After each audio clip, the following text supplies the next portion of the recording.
ายดี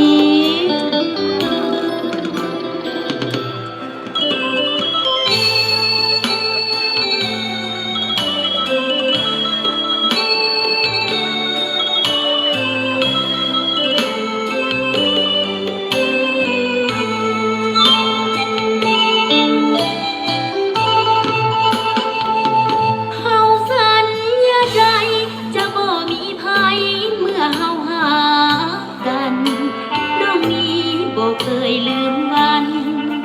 คำสัญญาที่ให้กันไว้เหมือนเดิมทุกอย่างบ่เคยคิดจะมีหลายใจทั้งมีสายอื่นทา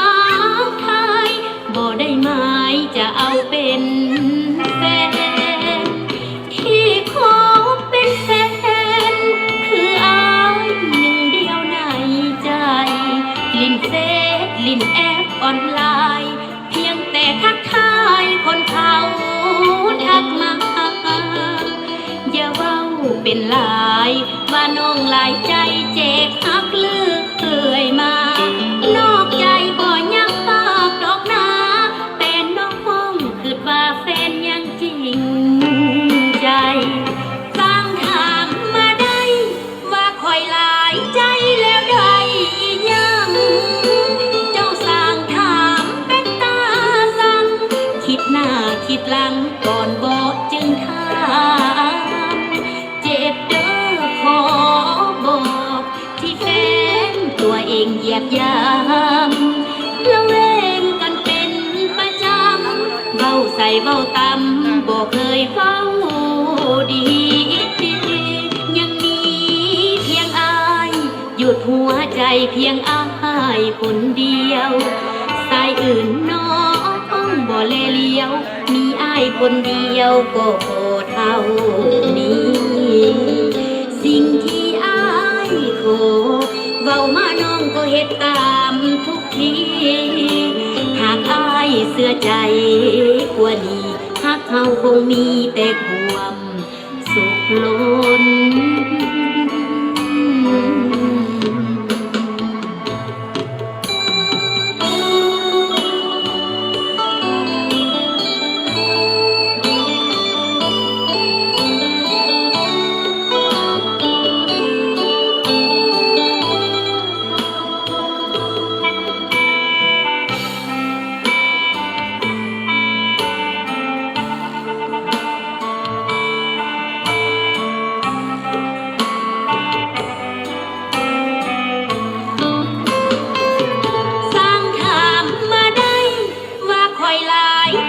แล้วได้อีหยัง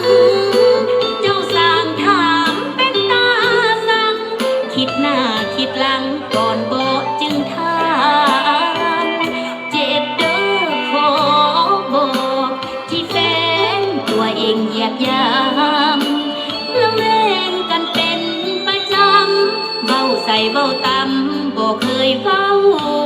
ดี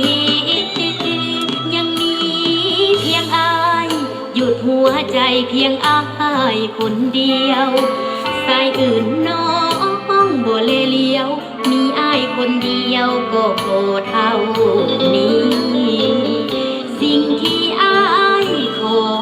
เว้ามาน้องก็เฮ็ดตามทุกทีหากอายเสื้อใจกว่านี้หากเขาคงมีแต่ความสุขล้น